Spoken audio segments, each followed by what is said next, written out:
पहला अपराध सेवा का बन जाएगा।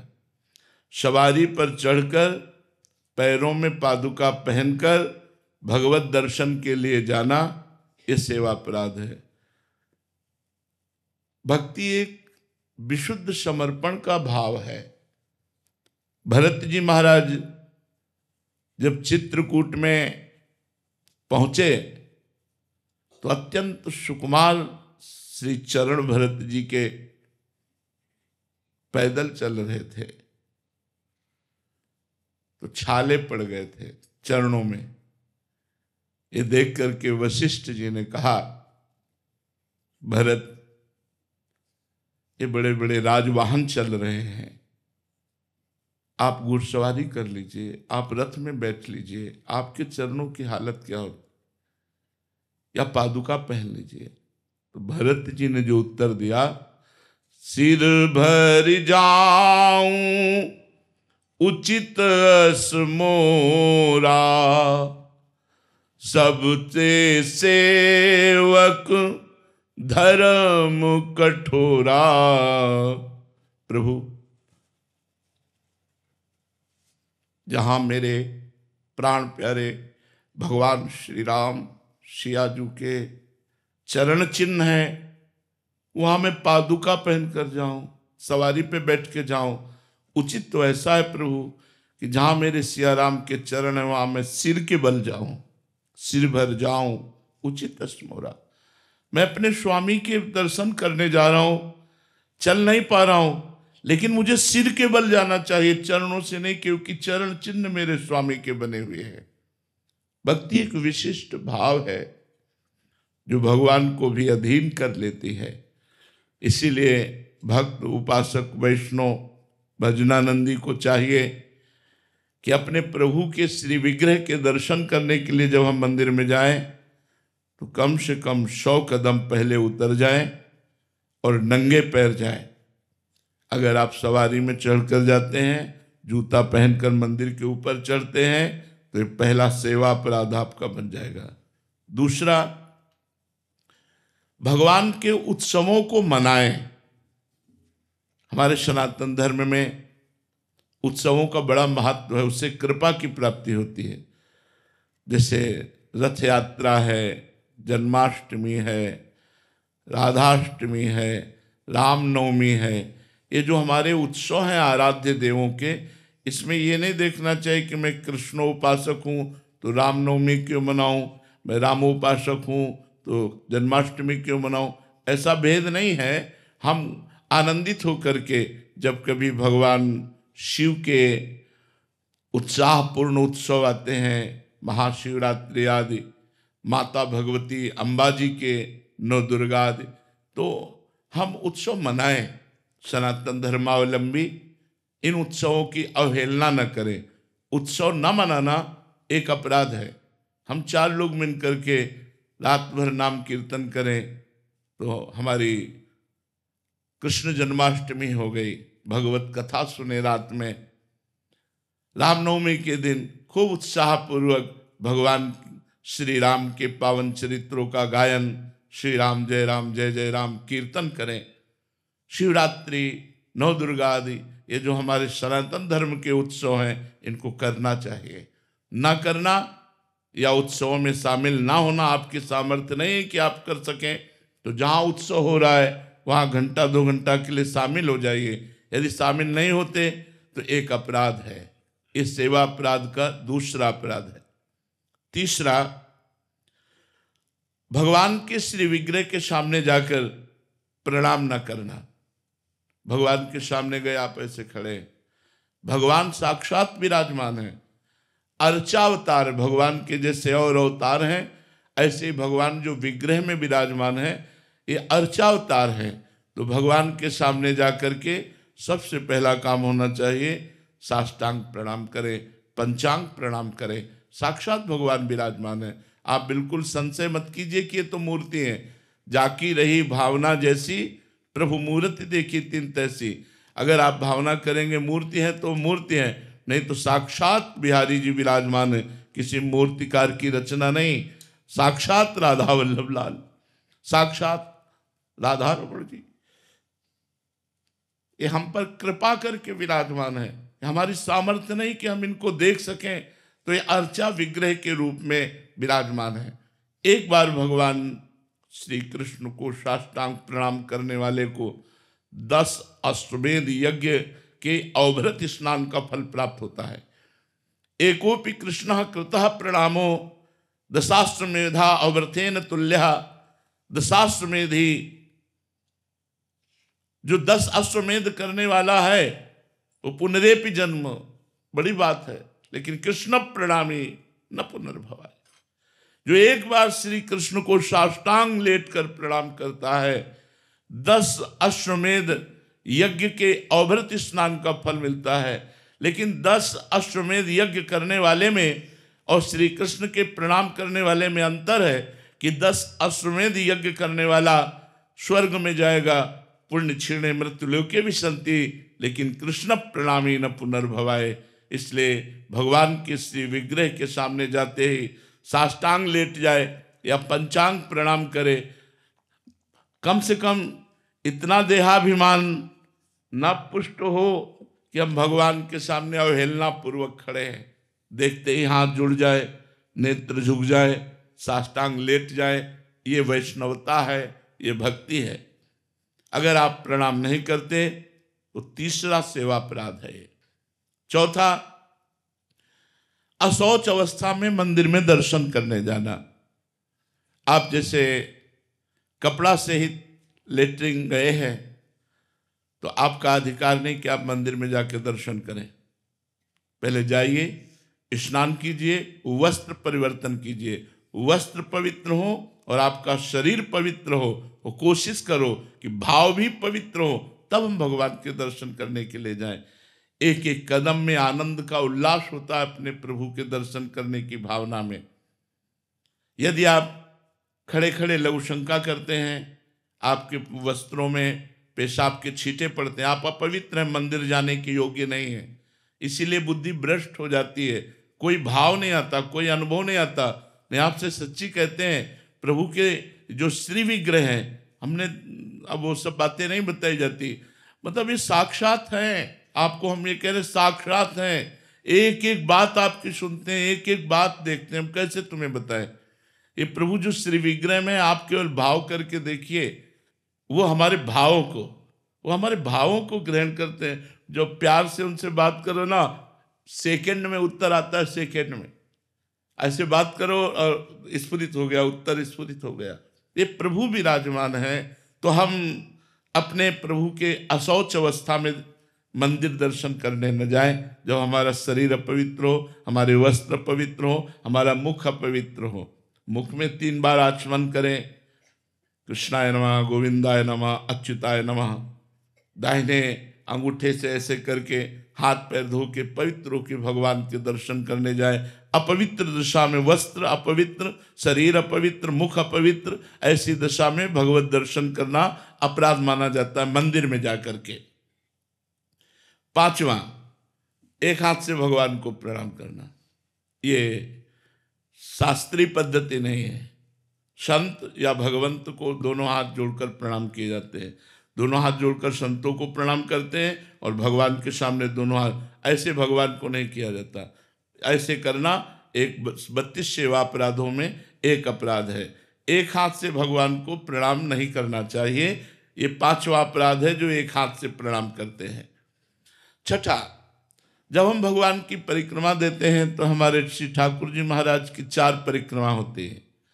तो परिक्रमा में आप ऐसे जब चारों तरफ घूमते हैं तो श्री विग्रह के सामने जब आते हैं तो प्रत्येक परिक्रमा में रुकना चाहिए और रुककर प्रणाम करना चाहिए और फिर परिक्रमा देनी चाहिए। जैसे हम ठाकुर जी की ऐसे परिक्रमा दे रहे हैं तो ऐसे परिक्रमा करके आए, फिर प्रणाम किया, फिर दूसरी परिक्रमा, फिर प्रणाम, फिर तीसरी परिक्रमा, फिर प्रणाम, फिर चौथी परिक्रमा, प्रणाम। बहुत महत्वशील है।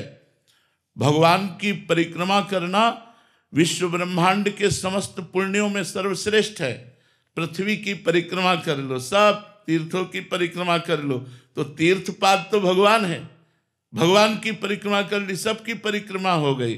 अगर 4 परिक्रमा श्री भगवान के मंदिर की कर ली, पूरी पृथ्वी की परिक्रमा हो गई। क्योंकि जितने तीर्थ हैं वो संत और भगवंत के द्वारा ही प्रकाशित हैं, और संत भगवंत से हैं, और भगवान स्वयं प्रिया प्रीतम विराजमान, उनकी जब परिक्रमा कर ली तो सबकी परिक्रमा हो गई। 4 परिक्रमा, और ऐसे रुक करके, जो बिना रुके हुए ऐसे घूमते रहते हैं वो 32 सेवा अपराधों में ये 6ठा सेवा अपराध है। 7वां, श्री भगवान के श्री विग्रह के सामने पैर फैला के बैठना। मानो आपकी गांठों में दर्द है, आप मंदिर में बैठे तो भगवान के सामने ऐसे पैर फैला दिए, ये अपराध है, आपके पुण्य नष्ट हो जाएंगे। अगर आपके पैर दर्द करते हैं तो आप खड़े खड़े या बैठे बैठे जैसे बने दर्शन कर लीजिए, हट जाइए सामने से। उनके सामने ऐसे जो नहीं जानते हैं वो और पैर ऐसे सामने फैला दिए, वो अपराध है। भगवान के श्री विग्रह के सामने ऐसे पैर करके फैलाना, ये 32 सेवा अपराधों में 7वां सेवा अपराध है। 8वां, भगवान के श्री विग्रह के सामने घुटने लपेट कर हाथों से बांध कर बैठना। ऐसे जो घुटने ऐसे कर लेते हैं ना लोग, ऐसे ऐसे वो 32 सेवा अपराधों में 8वां। यही सब हमारी बुद्धि को भ्रष्ट कर देते हैं। बोले मंदिर गए लेकिन कोई लाभ नहीं ले पाए, तो ये सावधानियां हैं।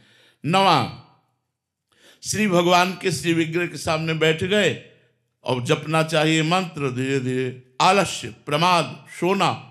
अगर आप श्री विग्रह के सामने सो रहे हैं तो आपका अपराध बन रहा है। मत सो, 1 सेकेंड भले ही दर्शन करो, निकल जाओ मंदिर से, तो अपराध तो नहीं बनेगा, 1 सेकेंड के दर्शन का तो लाभ मिलेगा। 10वां, श्री भगवान के श्री विग्रह के सामने कुछ भी पाना। जैसे आपको कुछ भी मिला तो विग्रह के सामने से हट जाइए और फिर प्रणाम करके, प्रसाद है जो भी, चरणामृत है जो भी, वो सामने से हट जाइए। उनको देखते हुए ऐसे सामने ऐसे नहीं पाना, जो भी मिला है सामने से हट जाइए, एकांत होकर पा लीजिए, हाथ प्रक्षालन कीजिए, फिर दर्शन के लिए आ जाइए। 11वां, भगवान के विग्रह के सामने झूठ बोलना कभी नहीं। एक तो वहां बात ही ना करे, अगले में आएगा, लेकिन भगवान के सामने कभी, और गुरुदेव के सामने, ये 2 जगह कभी झूठ नहीं बोलना चाहिए। महत्व अपराध है।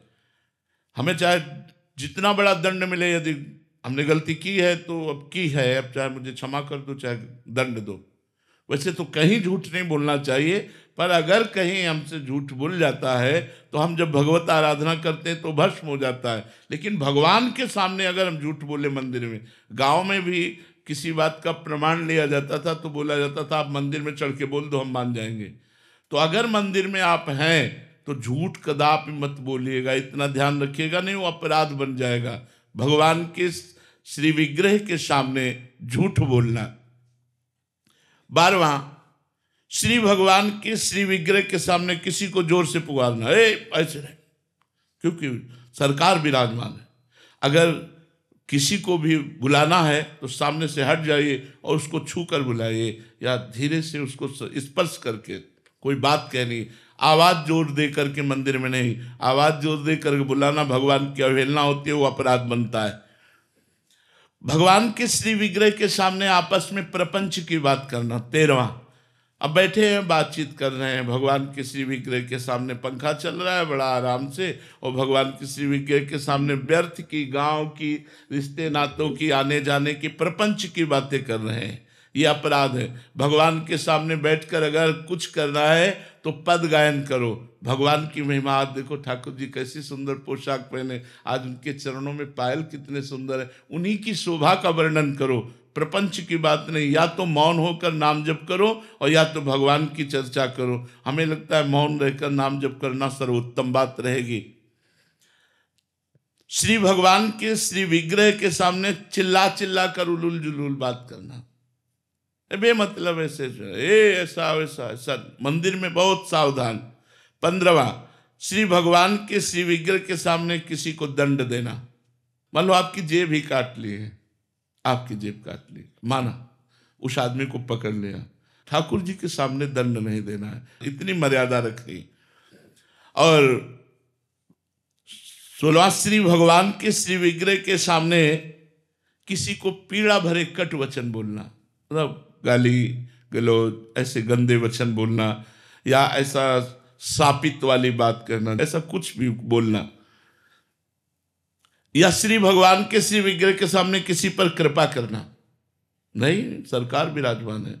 वो मान लो कोई कह रहा है कुछ भी आशीर्वाद, वो प्रभु विराजमान, उनसे बात करो, इस समय चुप रहो, शांत। श्री भगवान के श्री विग्रह के सामने निष्ठुरता भरा व्यवहार करना। 19वां, श्री भगवान के श्री विग्रह के सामने कंबल ओढ़ करके जाना।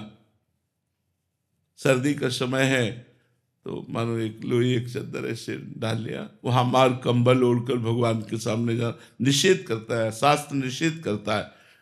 श्री भगवान के श्री विग्रह के सामने किसी की निंदा करने लगना।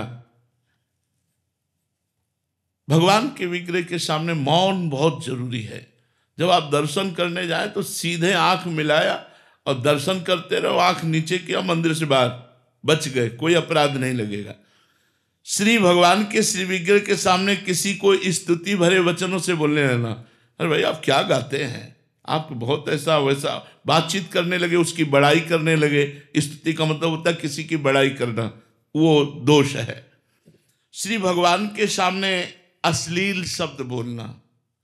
श्री भगवान के श्री विग्रह के सामने अधोवायु छोड़ना। अब जैसे ये एक शारीरिक प्रक्रिया है, आप मंदिर में हैं, आपको अधोवायु का मतलब समझ रहे ना, तो उस वायु को जब वेग आता है तो कहीं भी वो छोड़ देता है ना, तो भगवान के श्री विग्रह के सामने नहीं, सीधे निकलो मंदिर से बाहर, यानी श्री भगवान के श्री विग्रह के सामने छोड़ दिया तो 32 सेवा अपराधों में है श्री विग्रह के सामने अधोवायु का त्याग करना।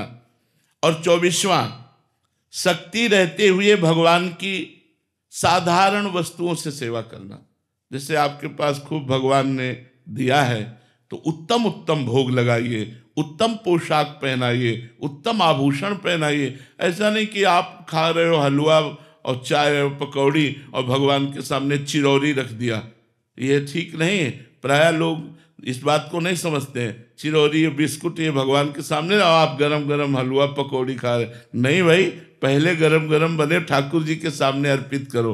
तो उत्तम उत्तम पदार्थों से, उत्तम उत्तम पोशाक आभूषणों से श्री ठाकुर जी की सेवा करनी चाहिए।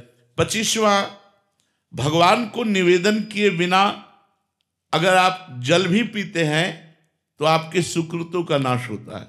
गीता में भगवान ने कहा मुझे अर्पित किए हुए बिना जो भोजन पाता है वो पाप पाता है।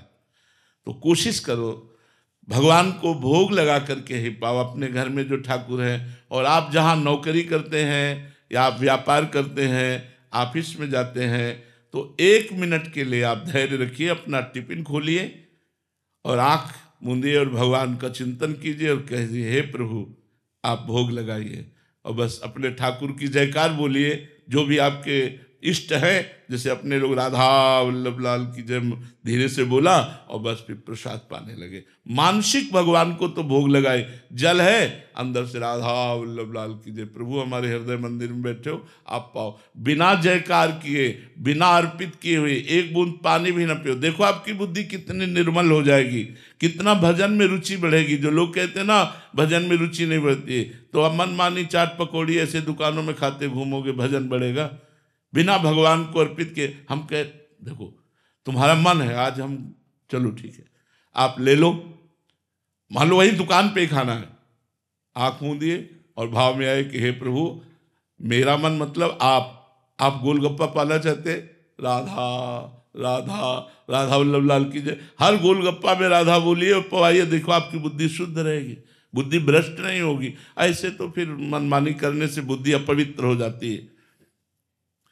26वां, ऋतु का जो फल है वो जरूर भगवान को भोग लगाना चाहिए। अलग अलग ऋतुओं में फल आते हैं, अलग अलग ऋतुओं में शाक आते हैं, तो शाक फल आदि उत्तम ये ऋतुओं में। आज ठाकुर जी प्रसन्न होते हैं। एक बार चोखा मेला जी महाराष्ट्र के थे, तो ठाकुर जी की आराधना में तो बड़े उच्च कोटि के भावयुक्त महापुरुष थे, तो बाजार जा रहे थे घर की वस्तु लेने, तो देखा केले का ऋतु था, नए नए केले इतने बड़े बड़े पके, तो उन्होंने कहा कि सामान क्या लेना, ठाकुर जी के लिए केला ले लेते हैं।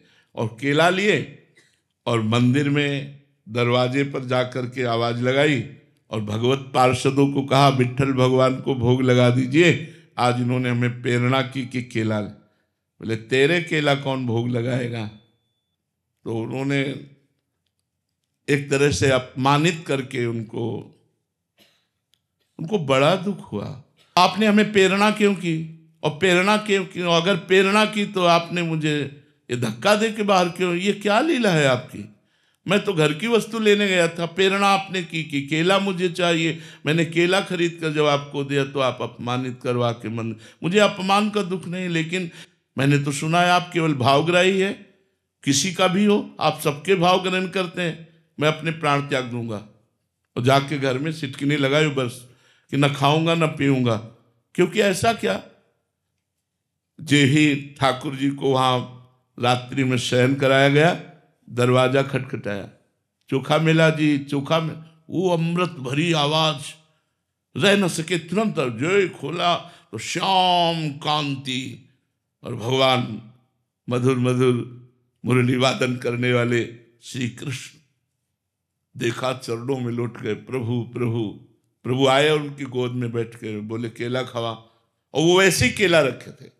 बोले प्रभु मैं चतुरारे, बोले छोड़ो, मैंने कब कहा चतुर्वर्ण का, मैं तो भाव का भूखा हूं, मैं किसी वर्ण या किसी पद प्रतिष्ठा में नहीं बिकता, मैं भाव में बिकता हूं। गोद में बैठ करके चोखा मेला जी की भगवान ने केले, और बोले सुनो ये 2 केले दे दो, रुक्मिणी जी को भी पवाएंगे। वहाँ विट्ठल भगवान और रुक्मिणी जी महाराष्ट्र में विराजमान है, तो 2 केले पीताम्बर में लिए, अंतर ध्यान हो गए, और अंदर से जाके मंदिर की सिटकिनी बंद कर ली, और 2 केले रुक्मिणी जी को पवा के छिलके आंगन में फेंक दिए। अब जब सुबह हुआ दर्शन के लिए तो बाहर से ताला खोला, अब अंदर से बंद है मंदिर। अब सब परेशान हो गए, कैसे खुला, अंदर कैसे बंद हो गया। तो स्तुति की, बड़ी प्रार्थना की, भगवान से विनय की, तो आवाज आई, जाओ चोखा मेला जी को पालकी में बैठाल करके जब लाओगे और वो हमसे प्रार्थना करेंगे तो मंदिर का दरवाजा खुलेगा, नहीं तो नहीं खुलेगा। ऐसा ही करना पड़ा, पालकी में बैठाल के चोखा मेला जी को लाए, और जब चोखा मेला जी ने प्रार्थना की प्रभु दरवाजा खोल दीजिए, फटाक से दरवाजा खुल गया। जो पुजारी जन थे उन्होंने देखा छिलके पड़े, बोले प्रभु छिलके कैसे? बोले चोखा मेला जी के केला के। तुम क्या समझते हो मैं किसी जाति से बिकने वाला हूं? नहीं, विद्या रूप महत्व कुल धन जौवन अभिमान, ये सब सचकंटक रहे न भक्ति निदान। जहाँ ये 6 प्रकार का अभिमान होता है वहाँ मेरी भक्ति नहीं रहती तो मैं कैसे रह सकता हूँ? तो भगवान को अच्छी वस्तु देखा, अरे ये तो प्रभु के लिए बहुत अच्छी रहेगी, चलो आज ये ले चलते अपने ठाकुर को भोग लगाते हैं। ऐसा भाव रखना। किसी शाक या फल आदि के अगले भाग को तोड़ करके अच्छा अपने लिए रख लेना और फिर ऐसा भगवान को अर्पित करना, ऐसा नहीं होना चाहिए। श्री भगवान के श्री विग्रह के सामने पीठ नहीं दिखाना चाहिए, ऐसे रहना चाहिए जैसे भगवान के विग्रह के सामने। इसीलिए जब परिक्रमा करते आते हैं तो घूम के तुरंत प्रणाम करके फिर दाहिने करके चले जाते हैं। भगवान की तरफ पीठ करके नहीं बैठना चाहिए, पीठ भगवान को नहीं दिखानी चाहिए। श्री विग्रह के सामने किसी को प्रणाम नहीं करना चाहिए। अब यहाँ सावधानी की जरूरत है, जैसे गुरुदेव भगवान आ जाते हैं, हम दर्शन कर रहे होते हैं, हमारी दृष्टि गई, गुरुदेव भगवान आ गए, तो हमको फिर भगवान से दृष्टि हटाकर गुरुदेव भगवान को प्रणाम करना चाहिए। मोते अधिक गुरु ही जिए जानी। अगर कोई संत भगवान दिखाई देते हैं तो ऐसे नेत्रों से किया, ऐसे प्रणाम किया और फिर ठाकुर जी के दर्शन करने लगे। और जब वो श्री विग्रह से दूर हुए तो उनको फिर प्रणाम नमस्कार। लेकिन गुरुदेव को तुरंत, गुरुदेव आ गए, तुरंत ठाकुर जी से दृष्टि हटा के गुरुदेव के चरणों में प्रणाम करे, फिर ठाकुर जी के दर्शन करे। बकाया श्री विग्रह के सामने किसी और को प्रणाम न करे, सीधे बस ठाकुर जी के दर्शन करता रहे। जब गुरुदेव मिले, जय बार गुरुदेव मिले, ये 30वां अपराध बता रहे हैं। गुरुदेव आए और आप उठ करके खड़े नहीं हुए, मतलब एक बार प्रणाम करें तो क्या बार बार प्रणाम करें? नहीं, अभ्यर्थना, बार बार उनकी वंदना। गुरुदेव आए, खड़े हो गए। मान लो आप 10 बार आए तो 10 बार खड़े हो गए। जय बार वो हमारे सामने आए, गुरुदेव की अभ्यर्थना और गुरुदेव की आज्ञा का पालन, अवज्ञा नहीं। जो आज्ञा हो गई, बड़ा फल है आज्ञा पालन में, पर कभी कभी गुरुदेव की बड़ी प्रतिकूल आज्ञा हो जाती। जैसे एक बार श्री रामानंदाचार्य जी एक बगीचे में भ्रमण करते हुए पहुंचे, ठाकुर का सिंहासन विराजमान हुआ, वहां समीप पर कुआं था, कुआं से पानी मंगाया तो कुआं के पानी में हल्की सी बदबू थी, क्योंकि उसके ऊपर एक पेड़ की डाल आ रही थी और सारे पत्ते कुएं में जा रहे थे। तो आचार्य चरण ने देखा और बहुत से शिष्य थे, सबसे कहा ये डाल हट जाए तो कुएं का पानी ठाकुर जी की सेवा के लिए ठीक हो जाए। तो पूरा हमें पेड़ नहीं काटना, पूरी हमें डाल नहीं काटनी, हमें उतना ही सिर्फ काटना है जो कुएं के ऊपर है। तो चलो कुल्हाड़ से काटो। तो विज्ञ शिष्य जनों ने कहा जय जय, जो काटेगा वो तो कुएं में चला जाएगा, क्योंकि लंबी डाला ही है। अगर पेड़ के पास से काटनी हो तो सुविधा है, नहीं तो बैठ करके तो इधर ही काटेगा, और काटेगा तो कुल्हाड़ से कुएं। बोले इससे मुझे कोई मतलब नहीं, डाल कटनी चाहिए। एक खड़ा हुआ कि जीवन तो गुरुदेव के लिए, मर जाऊंगा तो क्या, गुरुदेव की आज्ञा में खड़े। बोले गुरुदेव मैं काटता हूँ। हो गए, काटा, जो ही काटा सो डाल और कुल्हाड़ और वो सब कुएं में चले गए। अब सबसे और जो शिष्य थे, गुरुदेव गुरुदेव तो कुएं में चले गए। गुरुदेव एकदम निरपेक्ष बैठे हैं। 10 मिनट हो गया, बोले गुरुदेव तो मर गए होंगे। बिल्कुल निरपेक्ष बैठे हैं। थोड़ी देर में नमो नमः, जय हो ऐसे शब्द हुए और कुएं से ऐसे बाहर वो शिष्य आए और आकर गुरुदेव को प्रणाम किया और कहा ये सियाराम जी ने प्रसाद दिया है। तो उनका कहाँ गए थे, 10 मिनट हुए। बोले जे ही कुल्हाड़ से काट कर मैं नीचे गया तो भगवान राम जी के पार्षद मुझे साकेत धाम ले गए और वहाँ सियाराम जी के दर्शन कराए और सियाराम जी ने आपके लिए प्रसाद भेजा है। सब शिष्य सोचने लगे हाय मैंने ये क्यों नहीं किया। काम बहुत प्रतिकूल है, लेकिन ये आज्ञा कि मेरे गुरुदेव की आज्ञा में प्राण दे दूंगा, बस बात बन जाए। तो गुरु की अभ्यर्थना, जय बार गुरुदेव मिले तय बार सर झुकाकर नमस्कार किया और जय बार आवे तय बार खड़े हो गए और उनका कुशल प्रश्न, उनकी आज्ञा का पालन करना, उनका स्तवन करना। यदि हम ऐसा नहीं करते तो ये 30वां अपराध बनता है। 31वां, अपने मुख से भक्तों के बीच में अपनी प्रशंसा करना, अपनी बड़ाई की बात करना, इससे पुण्य नष्ट हो जाते हैं। जो अपनी प्रशंसा करता है, दूसरों की निंदा करता है, उसके सारे सुकृत नष्ट हो जाते हैं। 32वां, किसी भी देवता या किसी भी भगवान की निंदा कानों से न सुनना। ये 32 अपराधों से यदि हम बच जाए तो हमारा भजन और उन्नतिशील हो और बहुत जल्दी भगवत प्राप्ति कराने वाला हो। किसी चीज को हम प्राप्त करने के लिए स्ट्रगल कर रहे हैं और हमने इतना स्ट्रगल कर लिया कि हम उसे प्राप्त नहीं कर पा रहे हैं, तो मतलब हम क्या करें फिर उसके लिए। वो आपका जो पूर्व का बुरा प्रारब्ध है ना, वो आपको बाधा पहुंचा रहा है। अगर हम भगवान का भजन करें तो तप और भजन के द्वारा हम अपने प्रारब्ध को रोक सकते हैं, नए प्रारब्ध की रचना कर सकते हैं। मनुष्य जन्म मिला है, पर वो बिना भगवान से जुड़े वो प्रारब्ध का संबंध नहीं हो सकता। भगवान से चित्त को जोड़ रहा। जैसे मैं चार्टर्ड अकाउंटेंट हूँ, मैं सीए जब परीक्षा पास की थी तो मैं फाइनल में करीबन 6 बार फेल हुआ था। एक बार ऐसा लगा कि अब सीए छोड़ देनी चाहिए, लेकिन मैंने हिम्मत नहीं हारी और मैं चार्टर्ड अकाउंटेंट बना। लेकिन कभी कभी लगता है कि जब जो बच्चे चार्टर्ड अकाउंटेंट कोर्स छोड़ देते हैं तो फिर उन्हें क्या करना चाहिए कि जो चीज नाम जप, भगवान का नाम जप करते हुए अपने कार्य की प्रवीणता के लिए तन्मयता पूर्वक अपने विषय पर ध्यान देना चाहिए। जैसे आपने कहा 6 बार फेल हुआ, इसके बाद पास, तो हमें प्रारब्ध कई बार गिराएगा।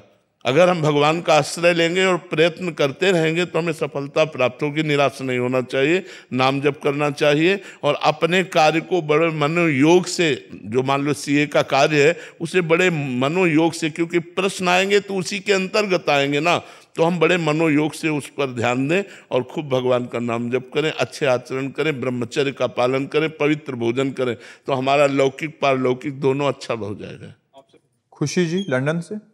राधे राधे महाराज जी। राधे राधे महाराज जी। महाराज जी, अगर रिश्तों में और आत्मसम्मान में किसी एक को चुनाव करना हो तो किसका करें? भावनात्मक और अति विचारक स्वभाव होने के कारण अपने आप को आत्मनिर्भर कैसे बनाएं महाराज जी? आत्मसम्मान का अर्थ आप क्या लेते हैं महाराज जी? आत्मसम्मान की अपने आप अपना सम्मान भी बना रहे और रिश्ते भी खराब ना हो। नहीं, अपने सम्मान को मिटा करके रिश्तों का पोषण किया जाता है। अगर हम अपने सम्मान की बात रखेंगे तो रिश्तों में खटास आ ही जाएगी। आत्मसम्मान तो भगवत स्वरूप होता है, लेकिन आप देहाभिमान की बात कर रहे हैं। जिसे आप आत्मसम्मान कह रहे हैं उसे देहाभिमान कहा जाता है। देहाभिमान को ठीक नहीं कहा गया है। देहाभिमान को मिटा करके हमको अपने रिश्तों का पोषण करना चाहिए। अपने जो भी रिश्ते हैं उनमें भगवत भाव रख करके अपने सम्मान को, देखो शास्त्रीय आदेश है, सबहि मान प्रद आप अमानी। जब आप मान रहित होकर सबका मान करेंगे तो रिश्ते अपने आप उज्जवल हो जाएंगे और सब रिश्तों में भगवान ही विराजमान है।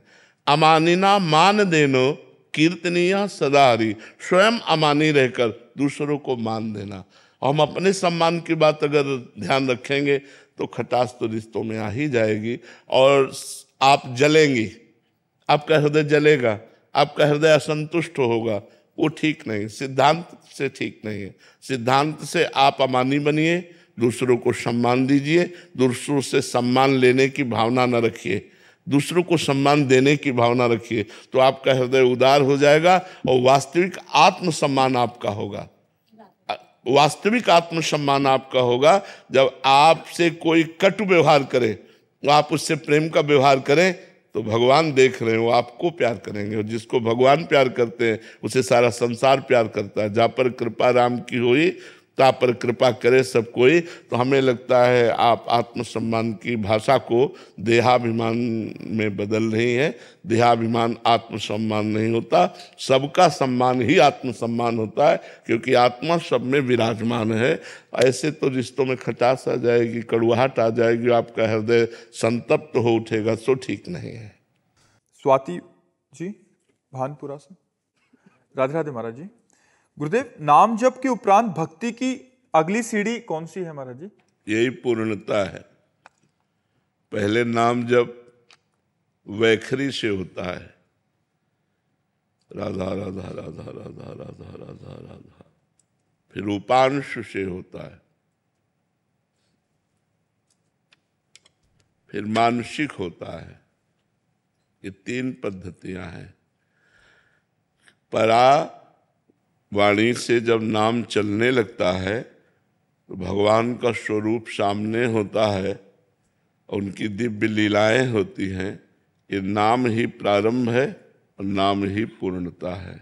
नाम में ही सब कुछ छुपा हुआ है।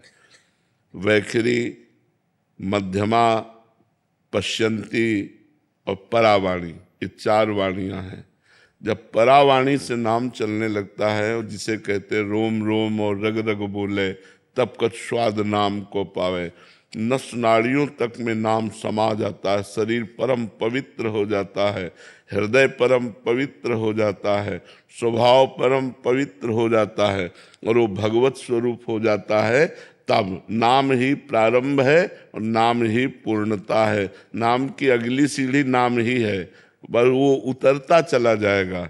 अभी नाम में मन नहीं लगता, नाम जब कर रहे हैं संसार, भूत भविष्य की बातें, गंदी बातें, ये सब आ रही, धीरे धीरे ये नष्ट हो जाएगी। अब नाम ही दिखाई दे रहा है, नाम ही सुनाई दे रहा है। संपूर्ण लोकांतर से वैराग्य हो गया। नाम जप करते करते भगवान से अनुराग हो गया। भगवान का रूप, भगवान की दिव्य लीलाएं उसके सामने छा गई, वो सिद्ध पुरुष हो गया। नाम ही साधना है और नाम ही सिद्धावस्था है। पूजा आलोक जी। राधे राधे। राधे राधे महाराज जी। महाराज जी, मैं ये जानना चाहती हूँ कि गुरु और शिष्य के बीच का नाता कैसा होना चाहिए? शिष्य ऐसी कौन सी बातें हैं जिससे गुरुदेव प्रसन्न होते हैं शिष्य की? नाता सेवक स्वामी का प्रधान होता है। गुरु स्वामी होता है और शिष्य सेवक होता है। सेवक वही है जो स्वामी की अक्षरशः आज्ञा का पालन करे, गुरु को साक्षात परब्रह्म मान करके उनकी आज्ञा का पालन करे। उनकी आज्ञा जो हुई है वो हमारे लिए परम कल्याण के लिए है, ऐसी भावना करके प्रत्येक छोटी से छोटी भी आज्ञा का पालन करे।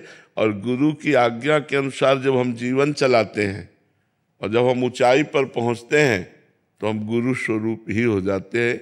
हमारा गुरु का संबंध स्वामी सेवक का संबंध है, माता पिता का संबंध है, मित्र का संबंध है, सब कुछ संबंध है। तुमेव माता च पिता तुमेव, तुमेव बंधुश्च सखा तुमेव। तुमेव विद्या द्रविणं तुमेव सर्वम मम देव देव। सर्वदेव गुरुदेव, हमारी संपत्ति गुरुदेव, हमारी माता गुरुदेव, हमारे पिता गुरुदेव, हमारे सखा गुरुदेव। गुरुदेव, अब जैसे ये लोग सब हमारे पास रहते हैं तो कभी हंसी खेल होता है तो हम साथ ही हंसते भी हैं, विनोद भी हो रहा है तो हम सखा भाव में उस समय हंसी विनोद भी करते हैं। माता की तरह इनका पोषण करते हैं, पिता की तरह इनकी संरक्षता करते हैं, स्वामी की तरह इनकी हर कामनाओं को देखते हैं और शिक्षक की तरह, गुरु की तरह इनको उपदेश देते हैं। तो सारे संबंध गुरुदेव से जिसके हैं वही सच्चा सेवक है, वही सच्चा शिष्य है। और गुरु और शिष्य दोनों समान एक स्थिति को प्राप्त हो जाए तब शिष्यता की पूर्णता है। जो गुरु में चल रहा है वही शिष्य में चल रहा है। जिस रस में गुरु मगन है उसी रस में शिष्य मगन है, तब वो एक रस्ता आ गई, तब वो सच्चा शिष्य हो गया। अब जैसे अपने गुरुदेव की नाभाजी सेवा करते थे, हर समय गुरुदेव की सेवा में ही रहते थे, तो गुरुदेव ध्यानस्थ थे, नाभाजी पंखा कर रहे थे, तो पूज्य उनके गुरुदेव श्री अग्रदेवाचार्य जी थे। तो अग्रदेवाचार्य जी के किसी शिष्य का जहाज जो है वो भंवर में फंस गया समुद्र में। अब ये हुआ कि तो डूब जाएगा, तो उन्होंने पुकारा, गुरुदेव गुरुदेव गुरुदेव रक्षा करो। तो अग्रदेवाचार्य जी सियाराम जी को माला पहनाने जा रहे थे, बस अचानक एकदम वो पुकार, एकदम चिंतन खिंचा तो माला ऐसे, तो नाभाजी पंखा में से हवा कर रहे थे, उन्होंने ऐसे कर दिया और गुरुजी से मानसिक स्थिति में जाके कहा कि आप माला पहनाइए। जो हमारे गुरु भाई का जहाज अटक गया था वो तो निकल गया। तो उन्होंने कहा कौन बोला? यहां के कौन बोला? मानसिक सेवा में वो ऊपर से सब मौन है। बोले कौन बोला? बोले जिनको जूठन दे देकर पाला है वो सेवक ने बोला। आपकी जूठन का बल कि ये शिष्य गुरु की महिमा को जानकर गुरु के समान हो गया, पर दासता ऐसी ही कि आपकी जूठन के पोषण से ही हम हुए। ये है गुरु शिष्य का संबंध कि शिष्य जब गुरु की महिमा में युक्त होकर गुरु स्वरूप हो जाए तभी शिष्य की पूर्णता है कि जो गुरु के हृदय में चल रहा है वही शिष्य देख रहा है, वही शिष्य आनंद ले रहा है।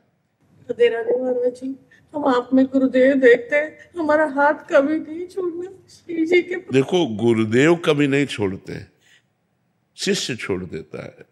गुरु का स्वभाव छोड़ना नहीं। जैसे आपसे कोई अपराध बना, हमें पता चला, हमने कहा चल निकल भाग, दिखाई मत देना।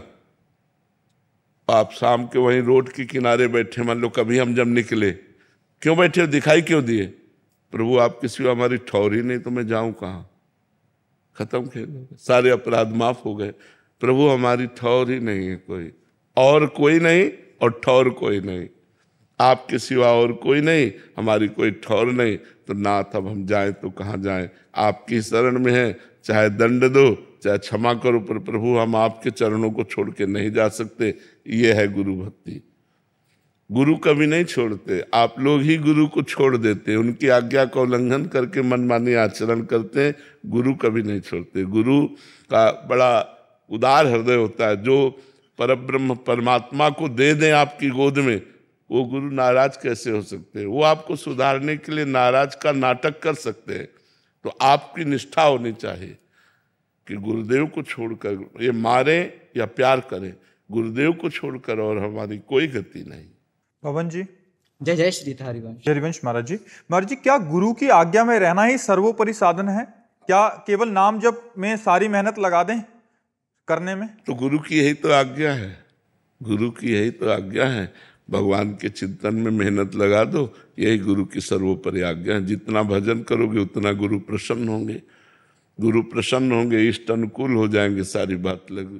तो हम पूरी मेहनत लगा करके, पूरी जान की ताकत लगाकर आठों पहर नाम जप करें तो गुरु प्रसन्न हो जाएंगे, इष्ट प्रसन्न हो जाएंगे, सब कुछ प्राप्त हो जाएगा। ज्ञान, वैराग्य, भक्ति सब प्राप्त हो जाएगी। नाम में पूरी सामर्थ्य है, विराजमान है। जितना शास्त्रों में लिखा है वो सब नाम में भरा हुआ है। ब्रह्म राम ते नाम बड़ वरदायक वरदान। ब्रह्म भगवान राम से भी बढ़कर प्रभु का नाम है। वो वर देने वालों को भी वर देने की सामर्थ्य रखता है। जैसे हम लोग नाम के बल से ही वरदायक प्रियालाल को भी आशीर्वाद देते हैं, चिरजीवो भूतल यह जोरी चिरंजीवी भो। प्रिया प्रीतम को हम आशीर्वाद देते हैं तो किसके बल से? नाम के बल से। आचार्य को आशीर्वाद देते, चिरजीवो तारानंदन। अपने आचार्य को, अपने गुरु को आशीर्वाद देते, स्वस्थ रहो, सुखी रहो, आनंदित रहो। किसके बल से? उन्हीं के द्वारा दिए हुए नाम के बल से। ब्रह्म राम ते नाम बड़ वरदायक वरदान। वरदान देने वालों को भी वर देने की सामर्थ्य आ जाती नाम जापक में। इसलिए नाम से बढ़कर के कोई नहीं है। खूब नाम जप करो, इसी से सब प्राप्त हो जाए। कुलदीप सिंह जी चंडीगढ़ से। राधे राधे महाराज जी। महाराज जी, इस अंतिम पड़ाव में गुरुवाणी के शब्द हैं, जप तप संयम धर्म ना कमाया, सेवा साधना जानिए हरि राया, कहू नानक हम नीच कर्मा, शरण परे की राखो शर्मा।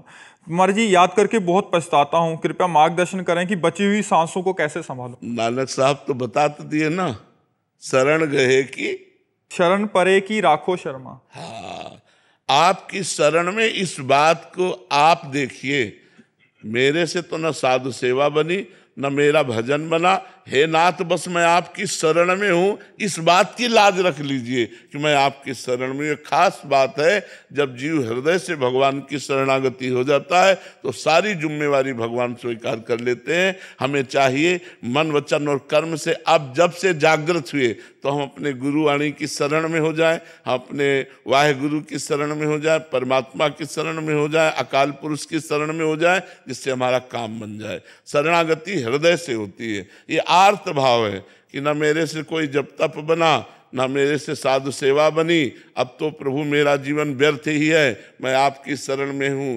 हे वाहेगुरु, हे परमात्मा, आप खुद शर्मा, मतलब आप खुद इस बात की लाज रखो कि मैं आपकी शरण में हूँ। अब मेरी गति और दुर्गति आपके हाथ में है। संगीता जी दिल्ली से।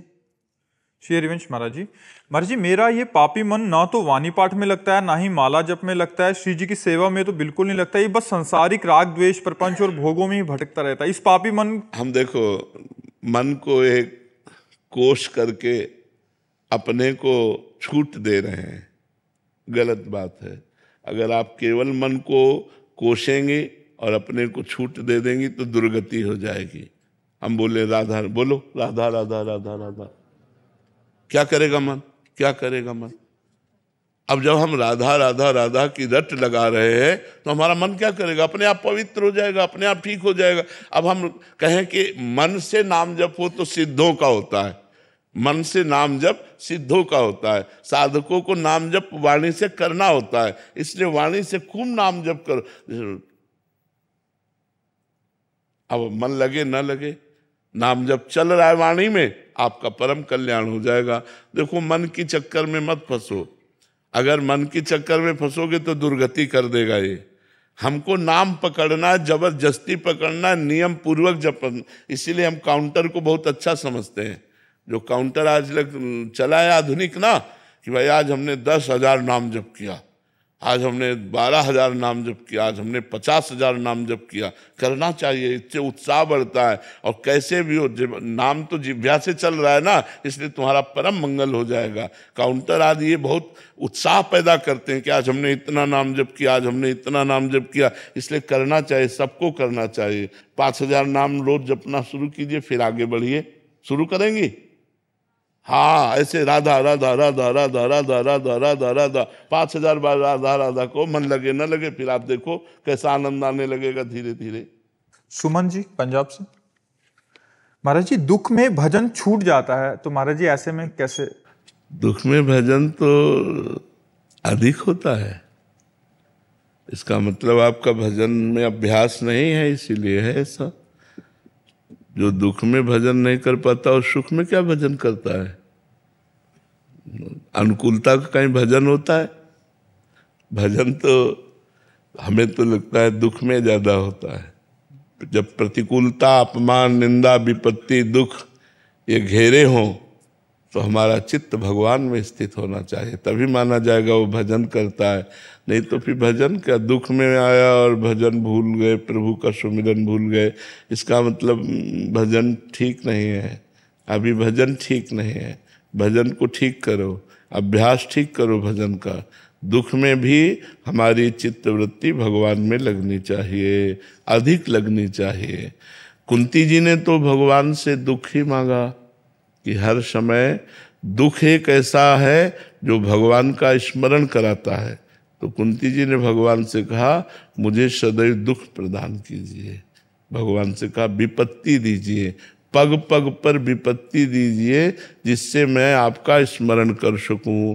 तो अभ्यास ठीक करो, दुख में तो और भजन होना चाहिए जी। जब दुख आता है ना तो फिर हम बहुत झगड़ा करते हैं उनसे, और नहीं तो ऐसा प्रेम थोड़ी, प्रेमी से अपने सुख थोड़ी मांगते हैं, प्रेमी का सुख देखते हैं। अगर भगवान से प्यार है, भगवान को अपना मानते हो, तो जोई जोई प्यारो करे सोई मोहि भावे। जिसमें प्रभु राजी हो उसमें मैं राजी होना चाहिए। हम लोग सुख के गुलाम हो चुके हैं, इंद्रिय सुख के गुलाम हो चुके हैं, तो हम भगवान से इंद्रिय सुख मांगते हैं, ना दे तो हमारी अश्रद्धा हो जाती। ये गलत सिद्धांत है, कोई भक्ति का सिद्धांत नहीं है, ये कोई अध्यात्म का सिद्धांत नहीं है, मनमुखी बात है। ऐसा ठीक नहीं बच्चा। मनुष्य जीवन इसलिए नहीं मिला है, मनुष्य जीवन मिला है दुख सुख में सम होकर भगवान का भजन किया जाए, भगवान से प्रार्थना की जाए। इतनी प्रार्थना तो की जा सकती, नाथ दुख में हमको दुख सहने की सामर्थ्य दो, और सुख में दूसरों को सुख प्रदान करने की भावना दो। अगर हमारे पास सुख है तो हम परोपकार करें, दूसरों को सुख प्रदान करें, और दुख है तो मुझे सहने की क्षमता दो, जिससे मैं आपके द्वारा प्रदत्त दुख को सहकर आपका स्मरण कर सकूं। तब तो ठीक है, नहीं तो फिर वो ठीक बात नहीं है, ये सांसारिक बात है। राधे राधे महाराज जी। महाराज जी, जिस समय जीवात्मा शरीर छोड़ता है वो अपने सभी शरीर संबंधियों को भूल जाता है और कर्मानुसार अन्य योनियों को प्राप्त होता है, तो उसके लिए जो पूजा पाठ धार्मिक अनुष्ठान जैसे तर्पण इत्यादि किए जाते हैं, तो उसका क्या महत्व महाराज जी? जीवात्मा को प्राप्त होता है क्या? हाँ, वो प्राप्त होता है।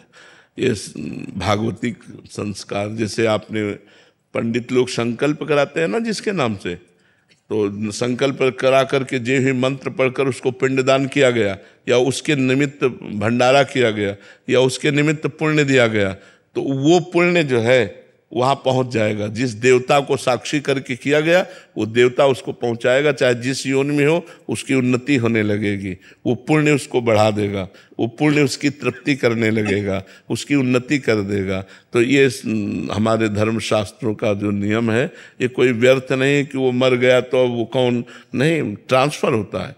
हम जब इधर से भेजेंगे तो हम, इसीलिए तो भगवान को साक्षी किया जाता है, देवता को साक्षी किया जाता है। मंत्र जो है देवताओं के ही तो होते हैं, तो वो देवता वो भगवान के पास, भगवान उसको वहाँ पहुँचाते हैं। जो जीव जहाँ होता है उसकी उन्नति हो जाती है। ये पक्का समझो, इसमें अविश्वास नहीं करना चाहिए। खूब नाम जप करना चाहिए, खूब उनके लिए संत जिवाने चाहिए, पवाने चाहिए, तीर्थ याटन करना चाहिए, पिंडदान करना चाहिए। तो हमारे माता पिता या जो सगे संबंधी हैं उनकी उन्नति हो जाएगी, उनका कल्याण हो जाएगा, उनका मंगल हो जाएगा। पितरों में और पूर्वजों में क्या डिफरेंस होता है? एक ही बात है, वही पूर्वज जाकर पितर बनते हैं, जाके वही पूर्वज जो हमारे हैं ना वही पितर होते हैं। वैसे पितर लोक है, पितरों के स्वामी आर्यमा है।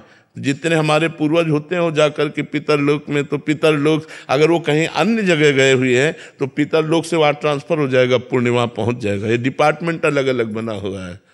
पंकज जी, राधे राधे महाराज जी। महाराज जी, यूट्यूब के माध्यम से काफ़ी वर्षों से आपको सुन रहा हूँ, आपकी बातों को जीवन में उतारने का प्रयास भी कर रहा हूँ। महाराज जी, मेरा प्रश्न है कि जब आपने संन्यास लिया और घर रिश्ते नाते त्याग दिए, तो शुरू के कुछ महीनों में आपको अत्यंत प्रतिकूलता का सामना करना पड़ा होगा। उन परिस्थितियों में पूरे जीवन भर प्रतिकूलता ही प्रतिकूलता सहता रहा हूँ। आज क्या आप हमें अनुकूल समझ रहे हैं? दोनों किडनी खराब है, कोई अंग ऐसा नहीं जो हमारा दर्द न कर रहा हो। तो बचपन से लेकर अभी तक प्रतिकूलता ही प्रतिकूलता, तो प्रतिकूलता मेरी अनुकूलता बन गई है, समझ रहे हो ना?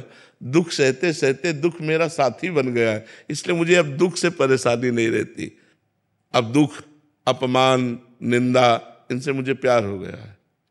पूरे जीवन भर चलते चलते मुझे इनसे प्यार है। अब और कष्ट बढ़ता है तो मुझे और सुख मिलता है। जाना है, शरीर को छूटना है।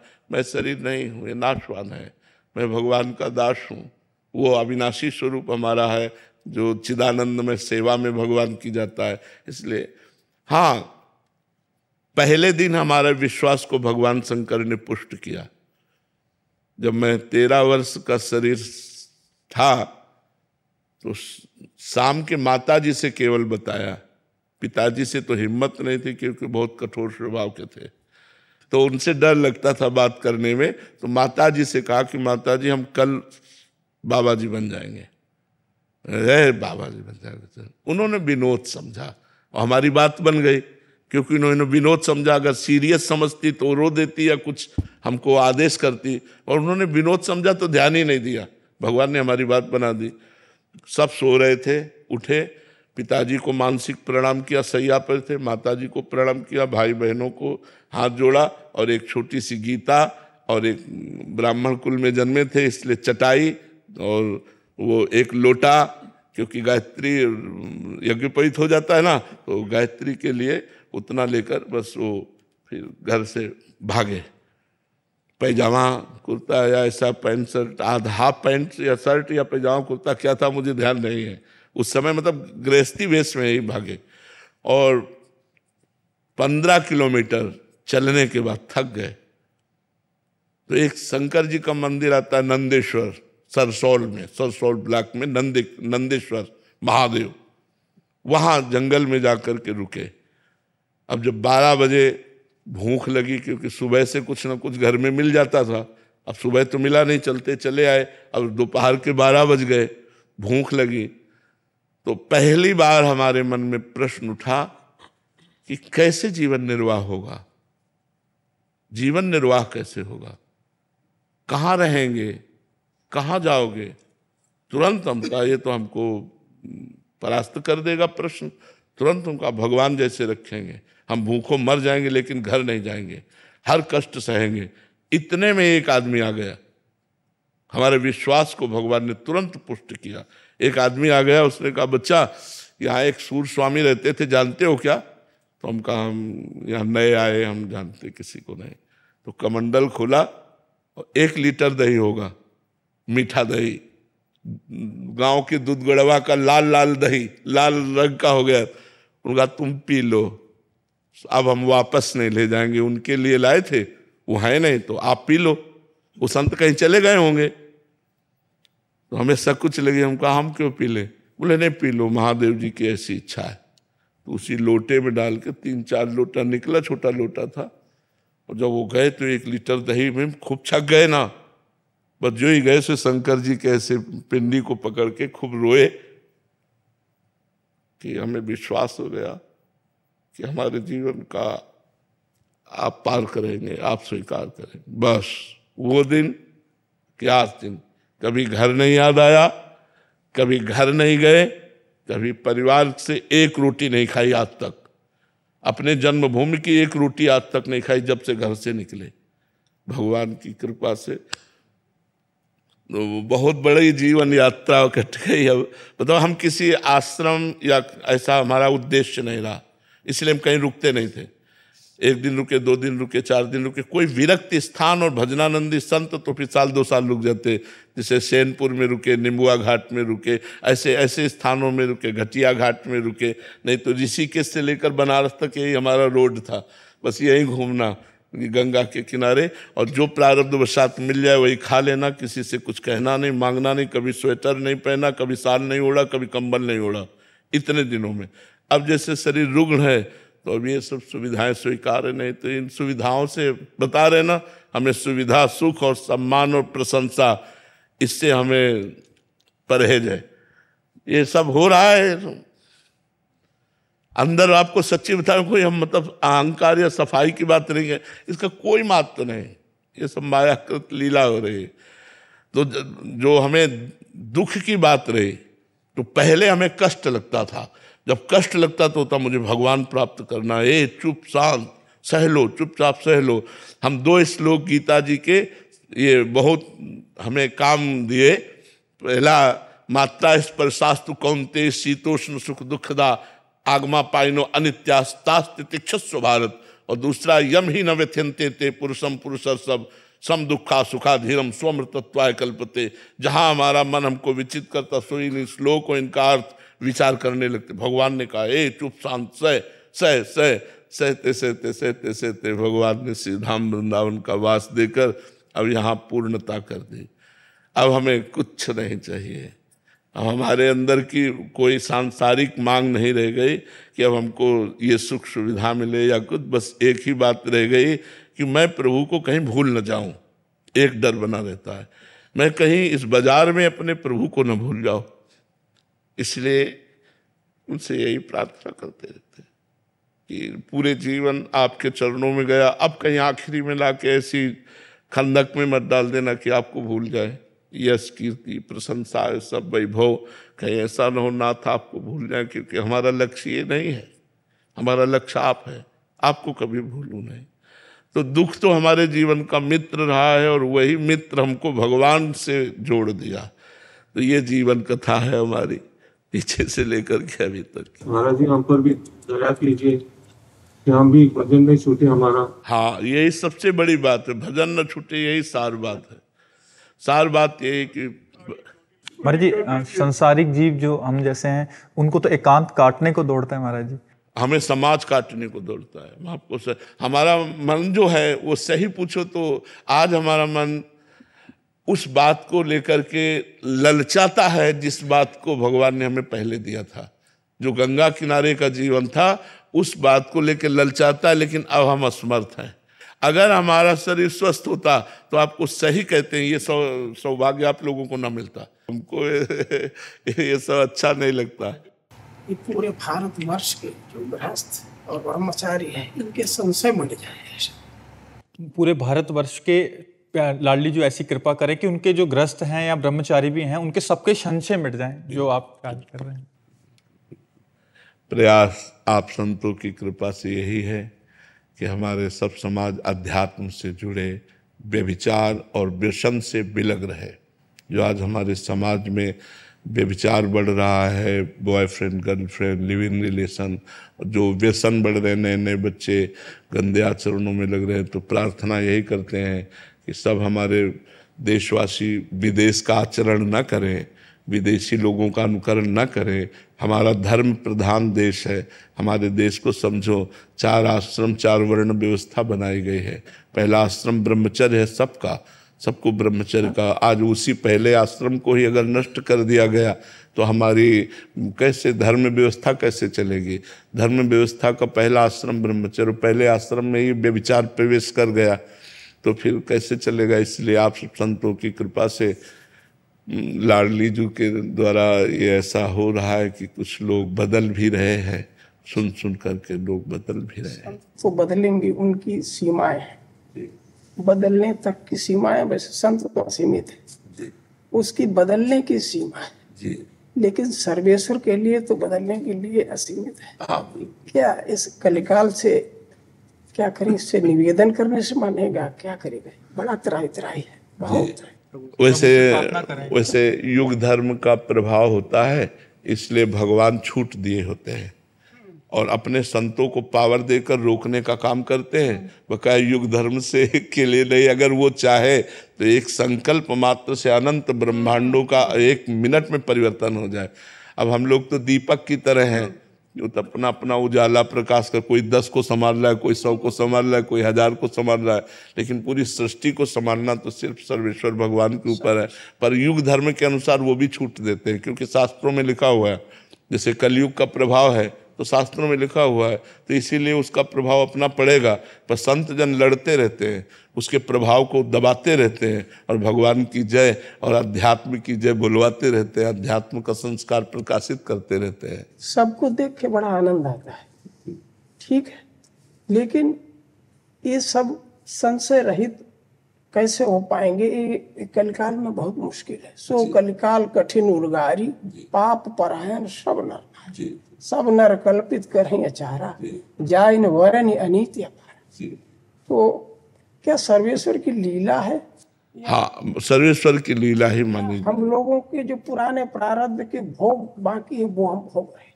नहीं महाराज जी, युग धर्म का भी प्रभाव है। कोई कितना भी बड़ा प्रतापी हो, युग धर्म का प्रताप उससे युद्ध करेगा, उसको परास्त करने की कोशिश करेगा। अगर वो तपस्या और भगवत शरणागत है तो फिर कोई परास्त नहीं कर सकता है। कलयुग का प्रभाव वहीं रहता है जहाँ भगवान नाम नहीं, भगवत लीला कथा नहीं, भगवान से चित्त नहीं जुड़ा, वहीं कलयुग का प्रभाव पड़ता है। नहीं तो हमारी वाणी जी में लिखा हुआ है, जो रसिकाचार्यों ने वाणी लिखी है, राधा वल्लभ भजत भज भली भली सब होए, जिते विनायक शुभ अशुभ विघ्न करे नहीं कोई, विघ्न करे नहीं कोई, डरे कलिकाल कष्ट भय, हरे सकल संताप हरसि हरिनाम जपत जय। कलयुग डरता है जहाँ भगवत नाम कीर्तन, भगवत कथा, भगवत वार्ता, भगवत चिंतन होता है, वहाँ कलयुग डरता है। जैसे संकलो संगो शक्ति, हम 100 साधक मिलकर नाम कीर्तन करते हैं तो हम हजारों को पवित्र कर देंगे, 1000-2000 को पवित्र कर देंगे, ऐसे चलता है। लेकिन उसका प्रभाव तो चलेगा। जैसे गर्म हवा चलती तो सबको लगती है, प्रभाव मिट नहीं सकता। नहीं, प्रभाव नहीं, कली का प्रभाव नहीं मिटाया जा सकता। नहीं, हम एक कोने से मिटाएंगे, दूसरे कोने में वो परास्त कर देगा। इसीलिए संत जन तो लगे ही हैं। कली जो युग प्रभाव युग धर्म है, ये भी क्या हमारे पुराने जन्मों के प्रारब्ध से हम लोगों को जन्म लेना पड़ा क्या? हाँ हाँ हाँ हाँ, बिल्कुल बिल्कुल बिल्कुल बिल्कुल, ये तुम्हारा कलयुग में जन्म होगा। बिल्कुल। तो इसके जब ये भोगना निश्चित है जी, तो ये पूरा भोगना पड़ेगा या भजन से ये नष्ट, प्रारब्ध नष्ट हो सकता है? भजन से हम इसको नष्ट कर सकते हैं, भजन मिटा सकता है। जो तप करे तुम्हारी कुमारी तो भावी मिट सके। भावी मेट सके त्रिपुरारी। जी, इसके आगे एक निवेदन है जी, हर इच्छा भावी बलवाना, हृदय विचारत शंभु सुजारा। तो हरि इच्छा का जो स्वरूप होता है वो भक्तों की इच्छा से होता है, भगवान की स्वयं की कोई इच्छा नहीं होती। भगवान की स्वयं की कोई इच्छा नहीं होती, अमना है, भक्तों की इच्छा होती है। अगर हम 10 मिल करके तो भगवान का अवतार हो सकता है। हाँ, अगर हम 10 संत मिल करके उस चाहेंगे तो भगवान का ऐसा कृपा अवतार हो सकता है जो परिवर्तन कर सकता है। जैसे हम जहाँ सैकड़ों साधु विराजमान है, आपको कलयुग का वहाँ कोई प्रभाव नजर नहीं आएगा। जो झूठ है, व्यभिचार है, व्यसन है, जुआ खेलना है, परा स्त्री से व्यभिचार, ये सब उसका प्रभाव नहीं आएगा। वहाँ आपको सतयुग त्रेता का ही वातावरण मिलेगा। भगवान नाम कीर्तन, भगवत कथा वार्ता, कोई ध्यानस्थ है, कोई मौन है, कोई तप परायण है, तो ऐसा आनंद बरसता है। तो हम सब मिल करके एक भगवान की शक्ति से जितना बचा सकते हैं, लोगों को बचा सकते हैं, बकाया युग धर्म अपना प्रभाव करेगा। हाँ, युग धर्म। ये जो नारायण है सर, ये भक्ति करते हैं जी, तो माया जो है या फिर रेहु माँ ब्रह्मांड में माया कटु प्रचंड, सेनापति कामादि भट्ट दंभ कपट पाखंड अंदर ही जी। इन पे ज्यादा चोट कर रहा है या जो सामान्य है उन पे ज्यादा चोट कर रहा है? माया का प्रभाव महाराज जी, जैसे गर्म हवा चलेगी तो समान रूप से सबको लगती है, समान रूप से सबको लगती है, पर जिसका कोमल शरीर होता है उसे विशेष लगती है। तो ऐसे ही माया का प्रभाव तो चल रहा है समान रूप से, पर जो संतों का हृदय बड़ा कोमल होता है उस पर विशेष प्रभाव पड़ता है, उस पर विशेष प्रभाव पड़ता है। विशेष हाँ, क्योंकि जैसे जो गिरा हुआ है वो क्या गिरेगा, जो चल रहा है वही गिरेगा। अब इन पर अगर माया का प्रभाव पड़ेगा तो सीम की चाप सके को तासु बड़ रखा रमापति जैसे। सीम की चाप, हम ताल ठोक के कहते हैं, सीम की चाप सके को तासु बड़ रखवार रमापति। अपने बल से नहीं, अपने स्वामी के बल से कहते हैं कि आपकी एक शक्ति माया है और एक शक्ति भक्ति है। आप माया को अधीन करके रखते हैं और भक्ति आपको अधीन करके रखती है। हम इस बल से है, इसलिए सीम की चाप से कहीं को तासु बड़े रखवार रमापति जैसे। अच्छा, ये कार्य कारण, कार्य कारण जी, कार्य कारण से ऊपर कैसे पहुंचे? स्वरूप ही है कार्य कारण। हाँ, स्वरूप ही है। जो हमारा स्वरूप है वो कार्य कारण से परे है। जब तक स्वरूप बोध नहीं होता तब तक कार्य कारण में, सेवक स्वामी में ये सब भाव बने रहते हैं। जब स्वरूप बोध हो जाता है फिर द्वैत है ही नहीं, न कोई कार्य है और न कोई कारण है, वही एक है स्वरूप बोध।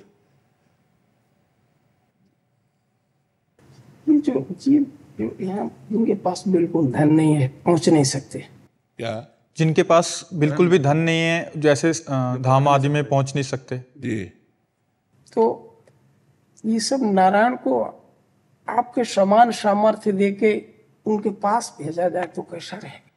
हाँ, पर अब समस्या ये है कि आग में झोंकना,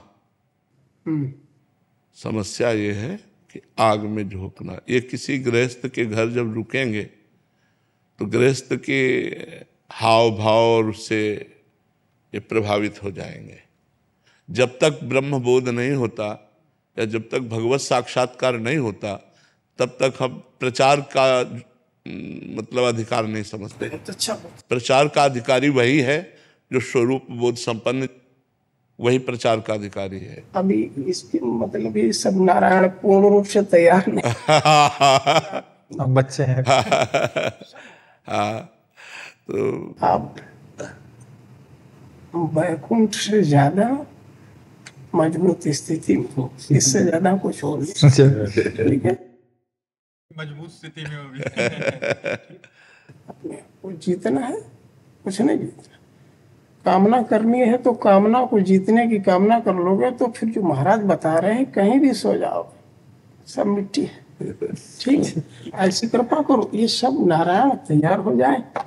और ये आप संतों की चरण रज के प्रभाव से हो सकते हैं। हमारी सामर्थ्य तो क्या है, हम तो ला के खड़ा कर दिया, अब तैयार आप सब संतों को करना, भगवंत को करना, सामर्थ्य हो तो सर्वेश्वर कोई सामर्थ्य ऐसा निमित्त मात्र 2-3% 98-97% ये सब युग धर्म का लिए बिल्कुल हम लोगों को कोई क्षमता नहीं। हम क्षमतावान भी है तो वहीं कुछ भी नहीं, लेकिन प्रभु सत्य बना रहे, धर्म बना रहे, धर्म नष्ट हो रहा है, सत्य नष्ट हो रहा है। जिससे चेतना में प्रवेश करना चाहिए वो अंधकार में प्रवेश हो रहा है। हम विश्व गुरु कैसे बने? जब मेरे सब बच्चों में समान क्षमता है तभी हम किसी को कुछ बता सकते हैं।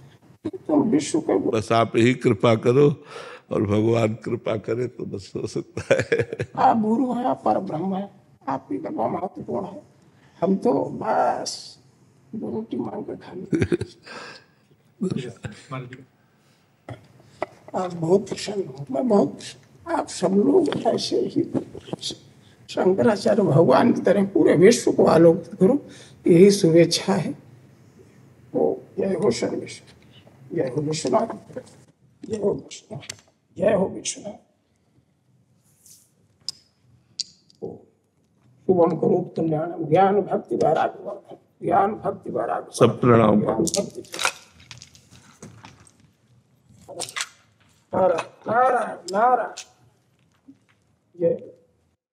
भक्ति मनुष्य करता है गृहस्थ आश्रम में और सन्यासी आश्रम में भी।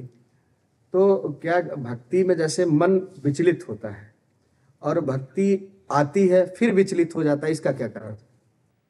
अनेक जन्मों के भोग संस्कार, दुर्वासना मम सदा परिकर्षयन्ति, जो अनेक जन्मों से हम भोगों को भोगते आए हैं वो संस्कार हमारे मन पे है। भक्ति के संस्कार तो आगंतुक है, नए, लेकिन जो भोगों के संस्कार हैं वो छुपे हुए हमारे मन में है। तो जैसे जैसे हम सत्वगुण बढ़ता है तो ज्यादा देर मन भक्ति में लगेगा, रजोगुण बढ़ेगा तो भोगों में जाएगा, तमोगुण आएगा तो निद्रा आलस्य प्रमाद में जाएगा। जब हम सतोगुण को बढ़ाते चले जाएं और हमारा अधिक समय सतोगुण रहे तो हमारा भक्ति का भाव बढ़ता चला जाएगा, रजोगुण तमोगुण नष्ट हो जाएगा और जब भक्ति अपना रंग लाएगी तो सतोगुण भी शांत हो जाएगा और गुणातीत हो जाएगा, तो फिर मन जाएगा ही नहीं। अभ्यास करते रहना चाहिए।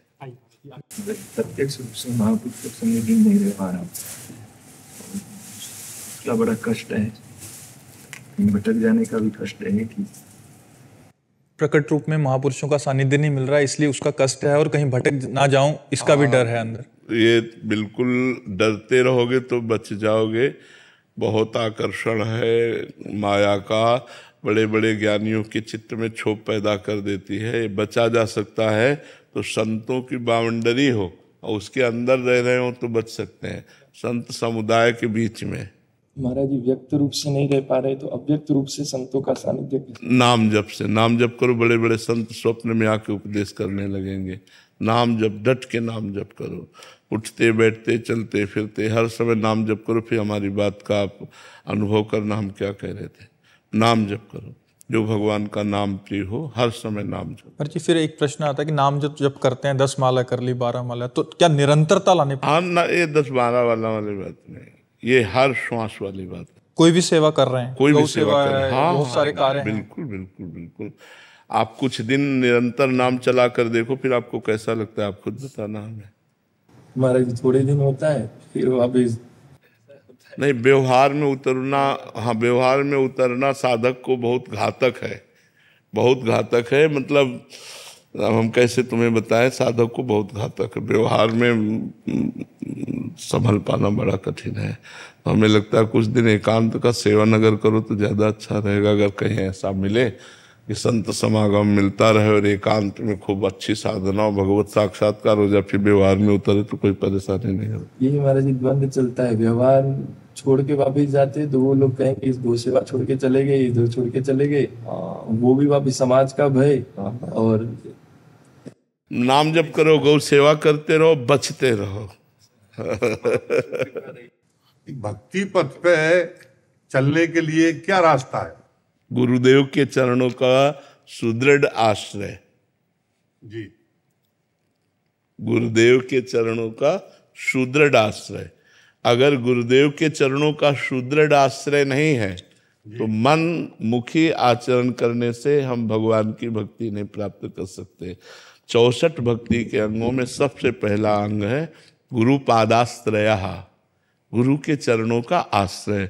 और वैसे भी भक्ति का प्रारंभ भी जो होता है, प्रथम भगति संतन कर संगा। तो संत महापुरुषों के संग से गुरुदेव का वर्ण और गुरुदेव के श्रीमुख से निकले हुए नाम मंत्र का निरंतर जतन और वैसा ही आचरण, तब हम भक्ति पथ पे चल पाएंगे।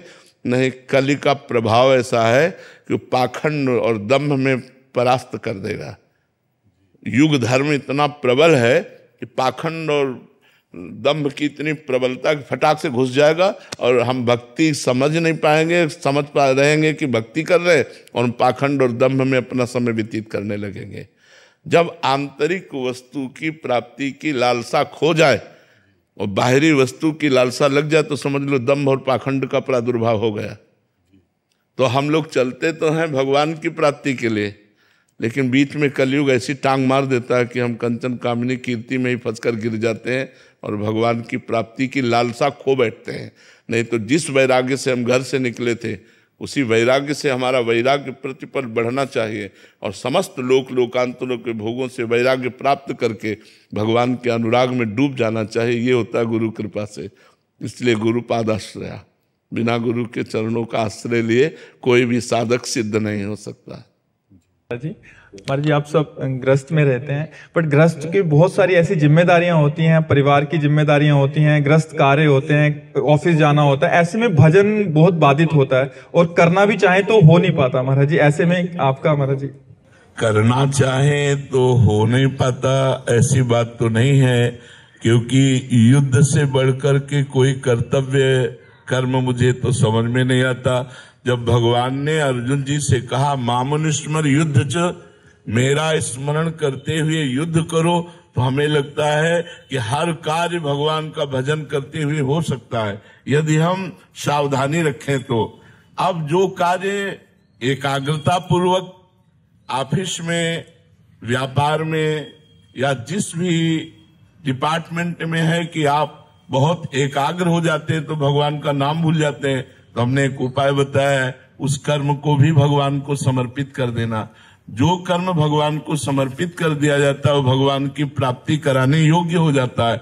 तो जब हम एकाग्र होकर अपना कार्य कर रहे हो, भगवान को भूल गए हो, तो वो कर्म भगवान को समर्पित कर दें और शेष समय बार बार आप ऐसा प्रयास करें कि राधा राधा